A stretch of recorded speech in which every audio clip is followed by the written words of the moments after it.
हिंद बच्चों, आप सभी का स्वागत है आपके अपने एबीसी कोचिंग यूट्यूब चैनल में। आज की इस वीडियो में क्लास 9th सब्जेक्ट हिंदी की most important VBI objective question देखेंगे, जो कि आपकी बोर्ड परीक्षा के लिए काफ़ी इंपॉर्टेंट है। इसमें कई सारे क्वेश्चन आपकी डायरेक्ट बोर्ड परीक्षा में पूछे जाएंगे, इसलिए इस वीडियो को शुरू से लेकर अंत तक देखेंगे। और वीडियो में बताए गए सभी क्वेश्चन व आंसर को आप अपने कॉपी में अच्छे से नोट कर लीजिए और परीक्षा से पहले इसको अच्छे से रिविजन व रट लीजिएगा। और दोस्तों, आप सभी से रिक्वेस्ट है कि चैनल पर पहली बार आए हैं तो चैनल को सब्सक्राइब करने के साथ बेल आइकन को प्रेस जरूर कर लेंगे। तो चलिए दोस्तों, क्वेश्चन की ओर चलते हैं। तो देखिए दोस्तों, सबसे पहला प्रश्न दिया गया है कि निम्नलिखित गद्यांश को ध्यानपूर्वक पढ़कर उससे दिए गए प्रश्नों के सही विकल्प को चुने। तो देखिए दोस्तों, यहाँ पे जो आपका गद्यांश दिया गया है इसको आप लोग अच्छे से पढ़ना है। इससे रिलेटेड जो प्रश्न दिए गए हैं उसको भी आप लोगों को सही विकल्प आपको चुनना है, ठीक है। देखिए यहाँ पे गद्यांश दिया गया है, एक समय था जब पानी सब जगह मिल जाता था, इसलिए इसे कोई महत्व नहीं दिया जाता था, लेकिन तेजी से बढ़ती हुई जनसंख्या और जीवन शैली में आए परिवर्तन के कारण जल अब दुर्लभ हो गया है। इसी दुर्लभता के कारण जल का आर्थिक मूल्य बहुत बढ़ गया है। अब तक जल का प्रमुख मांग फसलों की सिंचाई के लिए होती थी, लेकिन अब उद्योगों और घरेलू उपयोग के लिए भी जल की बहुत आवश्यकता है। इसलिए जल अब एक बहुमूल्य संसाधन बन गया है। नगरीय और ग्रामीण क्षेत्रों में पीने के पानी की मांग बिल्कुल अलग अलग तरह की होती है। आइए सबसे पहले नगरीय क्षेत्रों में जल की समस्या का अध्ययन करें। तो देखो, यहाँ पे जो आपका गद्यांश दिया गया है जल की समस्या को लेकर, तो इसको आप लोग अच्छे से पढ़ लीजिएगा और इसी से रिलेटेड जो प्रश्न दिए गए उसके आपको देखते हैं। तो देखिए दोस्तों, सबसे पहला प्रश्न दिया गया है कि एक समय सब जगह क्या मिल जाता था। तो दोस्तों, क्या मिलता था? जल मिल जाता था। ऑप्शन 4 इसका सही आंसर होगा। अगला प्रश्न है कि एक समय किसको कोई महत्व नहीं दिया जाता था। तो जल को जो है एक समय कोई महत्व नहीं दिया जाता था, तो ऑप्शन जो है 1 इसका सही आंसर होगा, जल को। अगला प्रश्न है कि अब जल कैसा संसाधन बन गया है। तो अब जो है जल बहुमूल्य संसाधन बन चुका है, ऑप्शन 2 इसका सही आंसर होगा। अगला प्रश्न है कि नगरीय शब्द में किसका प्रत्यय है। तो इसका आंसर हो जाएगा ई का प्रत्यय है। क्या हो जाएगा? नगरीय, ठीक है। किसमें हो गया? नगरीय में क्या जुड़ा हुआ है? ई जुड़ा हुआ है, तो ऑप्शन यहाँ पे 3 जो है इसका सही आंसर होगा। अगला सवाल देखिए, फिर आपका गद्यांश दिया गया है, जिसको गद्यांश को आप लोग अच्छे से पढ़ लेना है। चलिए मैं इसको पढ़ के आपको बता देता हूँ। देखिए यहाँ पे गद्यांश में दिया गया है कि आदमी की पहचान उसकी भाषा से होती है और भाषा संस्कार से बनती है। जिसके जैसे संस्कार होंगे वैसी ही उसकी भाषा होगी। जब कोई आदमी भाषा बोलता है तो साथ में उसके संस्कार भी बोलते हैं। यही कारण है कि भाषा के शिक्षक का दायित्व बहुत गुरुतर और चुनौतीपूर्ण है। परंपरागत रूप में शिक्षक की भूमिका इन 3 कौशलों तथा यथा बोलना, पढ़वाना और लिखवाना तक सीमित कर दी गई है। केवल यांत्रिक कौशल किसी जीती जागती भाषा का उदाहरण नहीं हो सकते हैं। सोचना और महसूस करना 2 ऐसे कारक हैं जिनमें भाषा सही आकार पाती है। इनके बिना भाषा संस्कार नहीं बन सकती।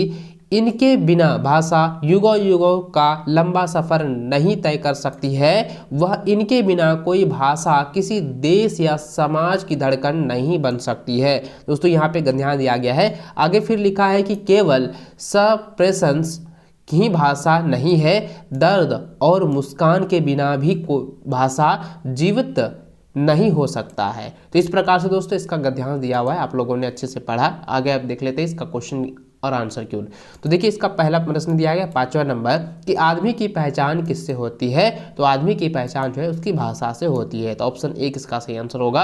अगला प्रश्न दिया गया है कि भाषा के कौशल कौन कौन से हैं। इसका आंसर हो जाएगा भाषा का जो कौशल है वो पढ़ना, लिखना और बोलना से है, यानी कि इसका आंसर क्या हो जाएगा? उपयुक्त सभी हो जाएगा, ऑप्शन 4 इसका राइट आंसर होगा। अगला सवाल 7वां नंबर दिया है कि आदमी की भाषा से उसके बारे में क्या पता चलता है। तो उसके बारे में उसकी संस्कार का जो है पता चलता है, ठीक है, कि उसका संस्कार कैसी है। तो दोस्तों इसका आंसर क्या हो जाएगा? ऑप्शन नंबर 3 हो जाएगा, उसके संस्कार कैसे हैं यह पता चलता है। अगला प्रश्न है कि कोई भाषा किसके बिना जीवंत नहीं हो सकता। तो दोस्तों इसका आंसर आएगा दर्द व मुस्कान के बिना। तो ऑप्शन जो है यानी कि सुख दुख के बिना जो है कोई भी भाषा जीवंत नहीं हो सकता है, तो ऑप्शन 1 इसका सही आंसर होगा। अगला सवाल देखिए दिया गया है कि निम्नलिखित लिखित दिए गए पत्र लेखन के रिक्त स्थानों को सही विकल्प द्वारा भरें। तो देखिए यहाँ पे पत्र लेखन दिया गया है, इसको आप लोग अच्छे से भरना है। देखिए सबसे पहले लिखा है सेवा में नगर पालिका, तो लिखेंगे नगर पालिका पदाधिकारी, ठीक है, नगर पालिका यहाँ पे। इसके बाद क्या लिखेंगे पदाधिकारी, जो कि यहाँ पे 9 नंबर का ऑप्शन 4 में दिया हुआ है, ठीक है। उसके बाद लिखेंगे रांची, विषय सड़कों एवं नालियों की, ठीक है, नालियों की सफाई हेतु, यहाँ पे क्या हो जाएगा सफाई हेतु, ऑप्शन 3 इसका सही आंसर होगा। आगे लिख देना है कि निवेदन के साथ कहना है, ठीक है, तो यहाँ पे क्या भराएगा कहना है मैं कृष्णा नगर मोहल्ले की निवासी हूँ, मेरे मोहल्ले की नालियों एवं सड़कों में गंदगी भरी हुई है, अतः अनुरोध है कि मेरे, यहाँ पे क्या हो जाएगा अतः अनुरोध है मेरे, क्या हो जाएगा मेरे मोहल्ले में, यहाँ पे जाएगा मोहल्ले में नालियों एवं सड़कों की गंदगी को नियमित तौर पर सफाई कराने की कृपा करें। तो यहाँ पे जाएगा चौथा नंबर हो जाएगा 12 का, और 13 नंबर यहाँ पे जो दिया गया है तो इसका क्या हो जाएगा विश्वास भाजन, ठीक है, विश्वास भाजन भराएंगे, ऑप्शन 1 इसका सही आंसर होगा। यहाँ पे विश्वास भाजन आपको भरना है, ठीक है। इस प्रकार से दोस्तों आपका जो है पत्र लेखन जो है कंप्लीट हो चुका है। चलिए आगे बढ़ते हैं। अगला सवाल देखिए, यहाँ पे 14 नंबर दिया गया है कि सम्राट का स्त्रीलिंग क्या होगा।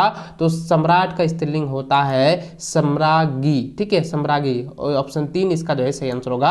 अगला सवाल है कि नूतन का विलोम क्या होता है। नूतन का विलोम होता है पुरातन, ठीक है, पुरातन होता है, ऑप्शन 2 इसका सही आंसर होगा। अगला सवाल है कि आंख का पर्यायवाची कौन नहीं है। तो आंख का जो पर्यायवाची जो है वो कर्ण नहीं है। और बाकी देखिए दोस्तों आंख का जो है चक्षु, नयन और दृष्टि, ये सभी जो है आंख के पर्यायवाची शब्द है, लेकिन कर्ण जो है आंख के पर्यायवाची शब्द नहीं है। अगला सवाल देखिए 17 नंबर दिया गया है कि पुस्तक का बहुवचन होगा। तो पुस्तक का बहुवचन होता है पुस्तकें, ऑप्शन 3 इसका सही आंसर होगा। अगला सवाल दिया है कि प्रसाद का सही अर्थ भेद कीजिए। तो प्रकाश का अर्थ होता है कृपा और प्रसाद का अर्थ होता है महल। तो इसका आंसर हो जाएगा क्या, तो कृपा और महल हो जाएगा, तो ऑप्शन 1 इसका सही आंसर होगा।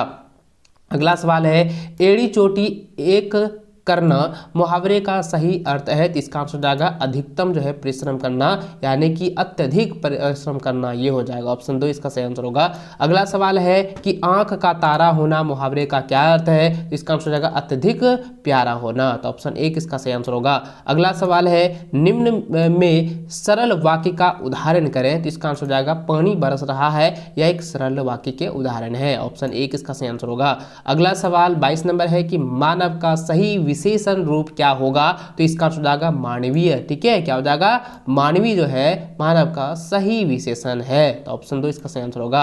अगला सवाल है कि निम्न में से परिणाम वाचक विशेषण कौन है। तो इसका आंसर हो जाएगा 1 किलो आलू, यानी कि आलू का जो यहाँ पे दिया गया है ये कितनी है, ये 1 किलो आलू है, तो आलू का जो परिणाम है वो 1 किलो है, इसलिए दोस्तों यह जो होगा यह परिणाम वाचक विशेषण होगा, तो ऑप्शन 1 इसका सही आंसर होगा। अगला सवाल है कि नीर उपसर्ग में से निर्मित शब्द को छांटिए। तो नीर का जो हो जाएगा निर्जन, ऑप्शन जो है 4 इसका सही आंसर होगा। अगला सवाल है कि आई प्रत्यय किस में लगा होता है। तो यह किस में लगा हुआ है, तो आई का प्रत्यय यानी कि लास्ट में क्या जुड़ा हुआ है, आई जुड़ा हुआ है, तो यहाँ पे देखिए भलाई, तो यहाँ पे क्या हो जाएगा ऑप्शन 1 हो जाएगा भलाई, क्योंकि भ जोड़ आई जो है भल जोड़ आई, यहाँ पे आई जो है प्रत्यय का यहाँ पे प्रयोग हुआ है, इसलिए उसका आंसर जो है 1 नंबर होगा। अगला सवाल देखिए 26 नंबर दिया गया है कि 2 बैलों की कथा के आधार पर सबसे अधिक बुद्धिहीन पशु कौन है। तो इसका आंसर होगा गधा, ठीक है, ऑप्शन 1। अगला सवाल है कि नाना साहब की पुत्री का क्या नाम था। तो इसका आंसर हो जाएगा देवी मैना, ऑप्शन 2। अगला सवाल है कि तिब्बत में सबसे खतरनाक स्थान को क्या कहा जाता है। तो इसका आंसर हो जाएगा डांडे कहा जाता है, क्या कहा जाता है, डांडे कहा जाता है, ठीक है। अगला सवाल है कि सवैये सपने की याद में, ठीक है, बर्ड वाचर किसे कहा गया है। तो इसका आंसर आएगा सलीम अली को जो है कहा गया है, तो ऑप्शन 2 इसका सही आंसर होगा। अगला सवाल 30 नंबर दिया गया है कि मेरे बचपन के दिन किस प्रकार का पाठ है। यह जो है स्मरण है, यानी कि जो है अपनी याददाश्त को जो है ये ताज़ा कर रही है, अपनी बीते हुए कल के बारे में यहाँ पे बता रहा है, ठीक है। तो इसका जो है आंसर आप लोग याद रखेंगे, और इसके लेखक है महादेवी वर्मा, ठीक है, इसको आप लोग अच्छे से याद रखें। अगला सवाल दिया गया है कि महादेवी वर्मा को कविता सुनने पर पुरस्कार स्वरूप कैसा कटोरा मिला। तो इसका आंसर हो जाएगा चांदी का कटोरा मिला था। तो ऑप्शन 2 इसका सही आंसर होगा। अगला सवाल है कि कबीर के अनुसार मानसरोवर क्या है? तो इसका आंसर हो जाएगा मन या मानस। ये जो है मानसरोवर है कवि के अनुसार, ठीक, कबीर के अनुसार, ठीक है। ऑप्शन 2 इसका सही आंसर होगा। अगला सवाल दिया गया है कि पखा पखी का शाब्दिक अर्थ क्या है? तो पखा पखी का अर्थ होता है पक्ष विपक्ष, ठीक है। तो ऑप्शन जो है 2 इसका सही आंसर होगा। अगला सवाल है कि वाक किसकी रचना है? तो वाक जो है मीरा की रचना है। तो ऑप्शन 2 इसका सही आंसर होगा। अगला सवाल है कि एक भारतीय आत्मा के नाम से कौन प्रसिद्ध है? तो इसका आंसर आएगा माखन लाल चतुर्वेदी, ठीक है। ऑप्शन 1 इसका राइट आंसर होगा। अगला सवाल है कि मेघ आए कविता में किस ऋतु का वर्णन हुआ है? तो इसका आंसर आएगा वर्षा ऋतु का जो है वर्णन यहाँ पे किया गया है। अगला सवाल है प्रश्न के भांति, ठीक है, प्रश्न के भांति किसे लिखा जाना चाहिए? तो प्रश्न के भांति जो है बच्चों के काम पर जाना चाहिए, ठीक है। तो यह जो है लिखा जाना चाहिए बच्चों का काम पर, ठीक है। चलिए अगला सवाल देखिए, माटी वाली पाठ के लेखक का नाम क्या है? तो इसका आंसर दोस्तों क्या हो जाएगा?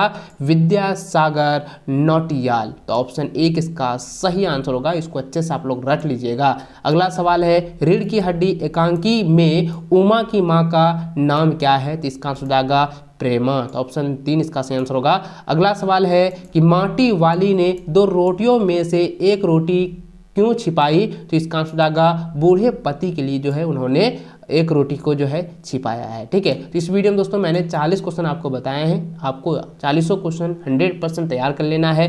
एग्जाम से पहले इसको अच्छे से रट लेना है, क्योंकि इसी में से आपकी बोर्ड की परीक्षा में प्रश्न पूछे जाएंगे। ये 100% आप लोग श्योर हो जाइए। और जितना भी वीडियो आने वाली है तो वीडियो को लाइक अपने सभी दोस्तों के साथ शेयर करते हुए वीडियो को पूरा अंत तक वॉच करना है। और चैनल पर पहली बार आए हैं तो चैनल को सब्सक्राइब करने के साथ बेल आइकन को प्रेस कर लें, ताकि लेटेस्ट वीडियो को नोटिफिकेशन आप सबों को मिल सके। और बच्चों मुझे कमेंट करके प्यारा सा कमेंट आप जरूर लिखिएगा कि आपकी तैयारी कैसे चल रही है, किस तरीके से आप लोग पढ़ रहे हैं, ठीक है।